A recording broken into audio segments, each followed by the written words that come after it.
What's up, guys? To Intuitive 717, I am back with another reading. Let's dive right into the Divine Masculine Collective and we'll see what's happening. You may be drawn to the title of the reading. This could be the energies that I'm picking up on as 2024 is ending off, moving into 2025. Let's see what the energy is like with your Divine Masculine. Again, it could be the title of the reading that's already resonating with you. Okay, right away I'm getting the energy of closed off, guarded, resistant. Okay, so some of you could be experiencing the side of your Divine Masculine where it's been a cold Christmas. Okay, maybe that is when the start of the rocky communication started. This could be somebody that is pulling back. I am getting third party energy as well, because we're getting toxicity bound patterns. Okay, this could represent you, this could represent this person. At this time, I'm feeling like the parts of you that are drawn to one another could be pulling up a lot of toxic energy, a lot of that drama. There could be third party energies as well that I'm picking up on. So jealousy could be a big factor between you two, whether it's you caught up in this relationship or them. I'm seeing that it's a big trigger, and it's part of the reason why you two cannot be authentic and really give to this relationship the way that you both want to. Okay, as long as there's third party involved, you guys are always going to go through this cycle where you guys come close, there's going to be levels of intimacy exchanged, and then boom, you can't go any further because karmic energies start irritating the both of you, where it start to causes a lot of friction, a lot of those sleepless nights, the dark night of the soul, because it hurts like a million times more when it's your twin flame versus just a regular relationship with somebody or a regular, encounter or fling. When it's your twin flame, you feel the heartbreak, you feel the jealousy, you feel, like the spiraling out of control. You feel it 10 times more because it brings to the surface a lot of I feel like the trauma that we're meant to heal, okay, patterns that we already hold within ourselves, it ends up coming to the surface. So, okay, let's get into some of the other cards here. Okay, we have stability, harmony, and flow. That's exactly what it could be messing up, is like your foundation, the structure you've created for yourself. I feel like the cycles that you two have been through this holiday has really shaken up your stability, okay, which could be like your emotional stability. Maybe some of you can't concentrate at work, you can't concentrate at home.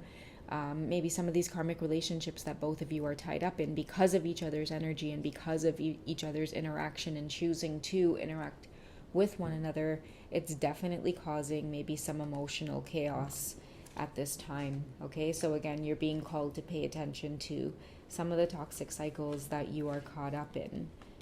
Okay, tower moment, unexpected. I feel like things going too far between you and your divine masculine, but again, don't beat yourself up, because I feel like the tower moment is to bring to surface a lot of these patterns. Like, yeah, I might be your divine masculine, yes, you are on this twin flame journey, but this that you're going through, I mean, you don't get like a free pass in terms of like, just because you're on a twin flame journey, it's okay to engage in these third party connections or hide things from yourself and the current life that you're living. It's you can't be in two places at once, and three people can't be in a relationship. And if you're going to choose that path, then there's going to be a lot of consequences that go along with that. And this indicates that there's definitely third party energy going on. Like, if a lot of you feel drained by this connection, it's time to let it go. It's not supposed to feel that way. It's supposed to give you life lessons that you're able to just recognize and move past it. Many of you may be feeling difficult or hard to let go of this because it's bringing up your sorry guys, I'm getting super itchy in like my nose area and my eyes. Okay, this could be bringing to the surface a lot of I feel like the lessons around attachment, and sometimes like the addiction to the drama, the addiction to the fighting, the addiction to the fighting to make up, to break up, to the passionate intimacy that goes along with that, that's just kind of fueled by the toxic patterns and feeling the highs and lows. Many of you are starting to realize that you just want healthy for yourself, and I feel like that is the mask that could be coming to the surface for many of you in these connections. It's like, yeah, again, it might come off as your twin flame or your divine masculine, your divine feminine. But I feel like whatever the case is here, a lot of you are starting to pay attention to the cycles, and 2025 is going to represent a chance for you to recognize what's going on and choose a different path. Okay, let's see what that path looks like. What are you meant to pay attention to in terms of getting yourself out of these cycles? What are you meant to look forward towards? What is meant to come in for you? Okay, so soul ties, reunion. For now, there needs to be space. If you guys really want to recognize each other as how you see each other in your visions and dreams, and when you're not around one another, that invisible kind of energy that exists as that bond and just wanting one another to be okay, as long as you guys are engaging in, you know, toxic patterns, not being your authentic self, and for whatever reason, many of you might see or recognize that the reason you can't be your authentic selves is because you're also caught up in other relationships. You know, you can't connect with your twin flame and experience that relationship. You'll always see shadow sides of one another that feed the current cycles that you're currently trying to break. Okay, so yeah, I feel like that's the truth of expression. It's like, you know, for many of you, the outcome is that, yeah, this is about union energy. It is about recognizing each other, and you know, that desire to be with one another is there, but you have to kind of do things by the book in terms of connecting with one another. It's like you can't have your cake and eat it too. Like, many of us want these connections, and we want these you know, these bonds, these highly charged bonds that are, you know, intimate and sensual, and it definitely fuels, you know, desire. But at the same time, we're afraid to become more independent. We're afraid to initiate divorces. We're afraid to have that conversation with our spouse. We're afraid to go through that path of, you know, again, destabilizing a lot of what we've built, you know, for these connections. So I feel like right now is an important time of recognition. It's an important time of awakening and looking at where it is you're at, and making a conscious decision, you know, to choose not to let anything disrupt, you know, your stability, your foundation, in the name of this spiritual experience. I feel like, you know, many of you, the underlying lesson is that you've got to do things by the book, otherwise it'll keep attracting karma and those toxic patterns that you're used to.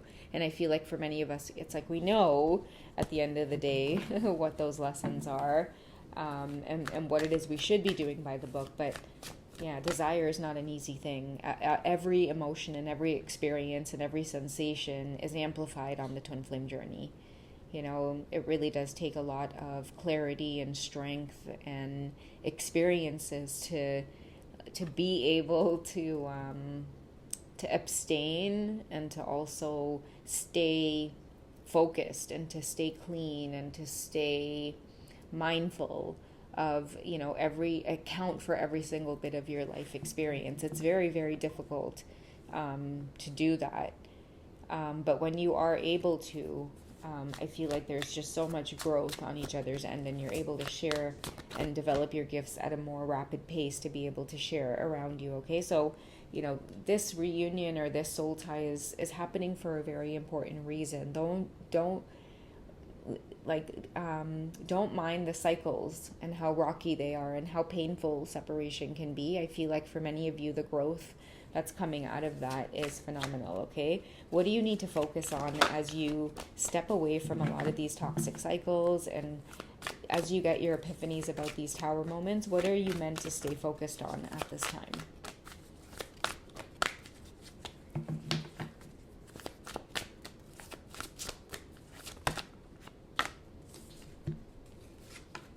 Okay, so we have reaching out to others for comfort and love. Okay, so growing stronger from a situation. And again, for many of you, it's walking away from this toxic cycle, or having the strength to, or following your gut and your intuition that says, you know I need to let go, and I know that it's hard to do that. It might hurt to do that, Queen of Swords energy, but I have to do it. And many of you have the love and support around you. Lean on others for comfort and love and support, especially through like-minded communities. Another important message that's coming through is the Prince of Autumn, which is the Knight of Pentacles. Okay, so dependable, protective, chivalrous, humorous. So cautious but wise action, meticulous attention to detail, and kindness to others. And I feel like kindness, especially towards yourself as well. To me, the Knight of Pentacles in this reading is representing a dependence on yourself. Asking yourself, real questions about your foundation, your stability. I feel like ever since going through a lot of these cycles, many of you are feeling like you've lost yourselves a little bit. It's time to regain that stability, flow, and harmony again in your life by having that empowerment, that self-empowerment within yourself to recognize that, wait a second, I'm not myself. The choices that I'm making are not good for me. Whether you are being affected by, making ill decisions through addictions, it could be alcohol, it could be drugs, it could be, sex addictions, it could be addiction to social media, addiction to spying, watching. I feel like all of that falls under social media addiction. It's time to make healthier choices, because I feel like there's a lot here that's snowballing, that's coming to an end, and it does have a lot to do with seeds being planted, healthier seeds being planted, and asking yourself, like, what do I want for myself in 2025? Like, what kind of decisions am I going to be making that's different from the decisions that I have made in the past? And I feel like your twin flame, your divine masculine exists to teach you this lesson in many other areas of your life as well. It could be work, it could be family relationships, friendships. How you navigate in this world has a lot to do with, drawing straw boundaries, having a voice. Okay? For a lot of you, a lot of these separations are maybe now just occurring because soul growth is on its way. Many of you are going to be waking up and realizing that it is time to pull the plug specifically on a lot of third-party situations, because they have definitely been feeding, off of your energy, off of these cycles, right? The pulling together, coming together, close, bonding with your divine masculine, and then all of a sudden experiencing this energy. Damn, it's like the worst heartache ever, because again, all of that is amplified when it's your counterpart, right? But it's definitely teaching you, resilience and the fact that you have to honor your own soul on this journey, okay? A lot of that reunion has a lot to do with reunion with soul first and self first. When you as the divine feminine make choices to honor your self-worth, your dignity, doing things by the book, regardless of if you lose connection, right? Regardless of if you guys break apart, it'll always resurface back together. You'll always bring that healing and that recognition to the connection, okay? So, I don't know who this was for. I found it very healing. You guys take it easy. Be mindful of your decisions. Be mindful of third-party energies. Be accountable for your decisions and yourself, and, allow things to flow in the way that is, allowing you to be true to yourself, okay? So if I don't do another reading, you guys can definitely connect with me during the nights from 9 p.m. to 12 a.m. Eastern Standard Time. Head over to my HYPSEE page and make sure that you guys are signed up, because I do post updates to remind you guys that I am live. You can speak to me live, or if you're not wanting to speak, you can just text me. Either way, I am here to give you guys clarity, especially right before the new year hits. I'm here for you guys. I love you. Take care, and I will speak to you guys again in the next video. Okay? All right. Bye, guys.